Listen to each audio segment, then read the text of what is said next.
All right, I want to talk about this Dallas Cowboys defense just a little bit because I think what sets them apart from the other two teams you mentioned there, Philadelphia and San Fran, which also have great defenses and elite, you can consider elite D-lines and front sevens, 49ers and the Eagles. You can throw the Cowboys in there too with Michael Parsons, DeMarcus Lawrence, and the way they're playing.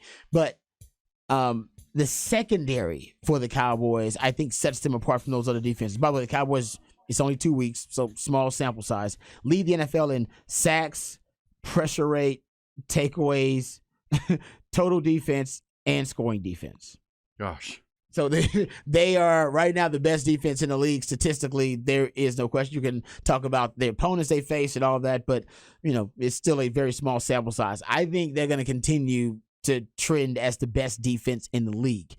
But it's the secondary that really has taken their game to a level. And by the way, secondary doesn't have Donovan Wilson. They're missing one of their starting safeties, those three safeties that the Cowboys like to play.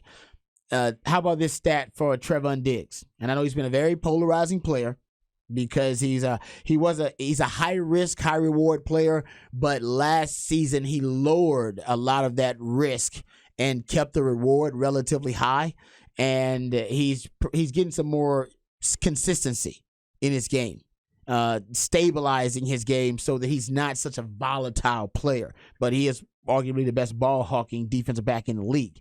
Through 2 games, the passer rating when targeting Trevon Diggs is 1.0. The passer rating when you throw the ball at the dirt every play is like 39. So you actually have, as a quarterback, all right, you have a better chance at success throwing the ball at the dirt than throwing at Trevon Diggs. Yeah. That's how good he's been. Versus the Jets, he had a 5 targets, 0 receptions allowed, 1 interception, 2 forced incompletions, a 0.0 passer rating allowed.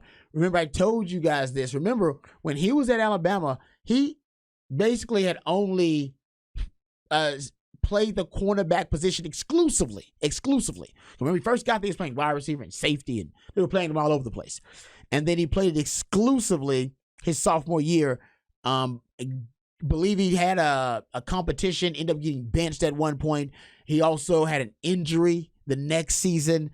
And so his rookie year in the NFL, you look at it, was probably his second or third year being able to play the cornerback position exclusively for an entire season. Because he was an athlete coming in, and because of the circumstance, wasn't able to really complete a season and get those valuable reps. And now in the NFL, this is his fourth season in the NFL. He's been playing the cornerback position exclusively for probably about 7, maybe going on 8 years now. Yeah. And I think the light's starting to click for him. The light's starting to go off that he knows how to play the position with great technique and fundamentals, which help as fail-safes within his game. He can still now go after the ball, take those chances that he did when he was a younger player, but he's lowered the risk in his game by keeping the reward really high. That's been huge for them early on. Also, Deron Bland has continued to play really well. He's got the 3rd lowest passer rating allowed in the NFL for any defensive backs. Trevon Diggs has the lowest, of course. It's 1.0. So you can't get better than that. Well, Deron Bland is 16.7. So the secondary, I don't think we're giving enough credit. Obviously, Michael Parsons is the best defensive player right now on the planet. Defensively, he's probably going to win Defensive Player of the Year. But that secondary has taken their game to a new level, and it's because of Stephon Gilmore as well out there at that corner. He's another big part of why this secondary could be considered the best in the league right now.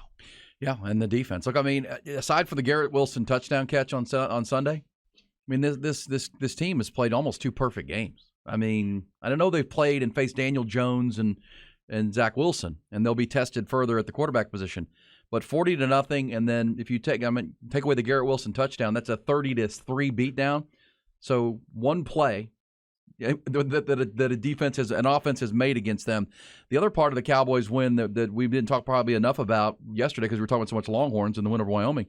Dak Prescott completed his first 13 passes on Sunday. They controlled the ball for 42 minutes.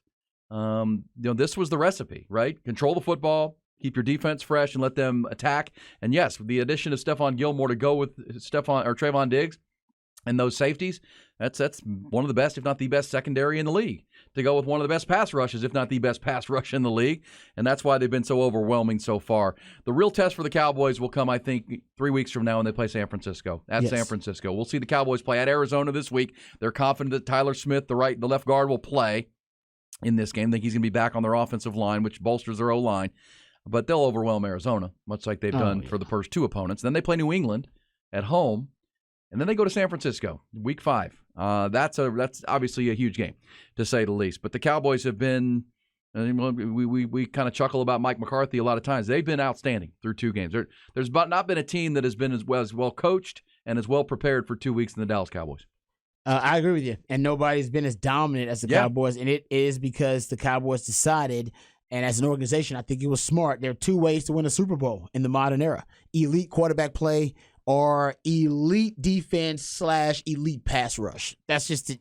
If you go, and now there are exceptions to the rule, but for the most part, you got to have 1 or 2 of those things. And the Cowboys, I figured out defensively with Dan Quinn and all these weapons, they were probably closer to being a model that wins with elite pass rush and defense than they were with an elite quarterback. So instead of being a Dak-oriented team, they had to make the offense Dak-friendly, but this is a defensive-oriented team. Like, they're going to win with that defense. That's what's elite about this Cowboys team. I'm not saying that the offense isn't going to score a lot of points and situationally improve, but there is no doubt this defense has a chance to be not only the best defense in the league, but special. Michael Parsons, his 2+ sacks in the game versus the Jets, and he'll probably get 2 more sacks next week coming up versus the Cardinals. Gives him 10 games in his career out of 35 with at least 2 sacks. That is the highest rate, 28.6 in NFL history. Reggie White is second. He's only at 21.6. So we haven't had a player on this type of pace in multi-sack games since Reggie White, and he's actually way far in surpassing Reggie White's pace, which that I don't think that's hard to even say. Passing Reggie White's pace, but that's what kind of freakish talent that Michael Parsons is. And by the way, DeMarcus Lawrence having a great season, and nobody's talking about it. Great season. He is. He's number 1 among edge rushers in run defense grade by Pro Football Focus. And he also is doing pretty good rushing the passer. His pass rush grade was 84. He had a tackle for loss. He played really well, and he's playing really well, but man, Michael's just on another planet right now. Well, and as I keep saying, you hear the players talking about it. They want to be considered one of the greatest defenses in the history of the NFL. That's their mission that they're on, right? Mike has talked about it. You heard DeMarcus Lawrence say it after the game this week. And again, without the Garrett Wilson 68-yard touchdown that he caught on Sunday, the Cowboys, if you remove that play in 2 games, 2 NFL games, Rod, where parity is the build, they would have outscored their opponents 70-3 and allowed an average of 160 yards per game. They haven't. It's crazy. It's crazy. I'm with you. I didn't think they'd be this good. I thought they'd be the best defense in the league. They look better than I thought. Yeah, me too. They're so fast, and so they play downhill and aggressive. And now that they can cover in the back end to match up with that pass rush, it's pretty tough for defenses, to say the least. Can you guys talk about the Cowboys? 4 red zone trips, only 12 points, and no play action passes. I'm still worried. Well, look, they have 70 points in 2 games, so that's the most in the league. They've outscored everybody in the league. So, yes, the red zone situation is something you work on. Tony Pollard took 25 carries on Sunday, and he handled that pounding. So, yes, much like the Longhorns, it's not been perfect on offense, but the defense has been so good, it hasn't mattered. And that will be tested as the season goes. Just for the texture though, prior to last night's games, I believe they were 6th in play action pass rate. But yeah, you're right. Situationally in the red zone, that's what you're talking about. That's another example altogether. Well, and your kicker, who was a problem last year, has been great. He made 5 field goals on Sunday for the Cowboys.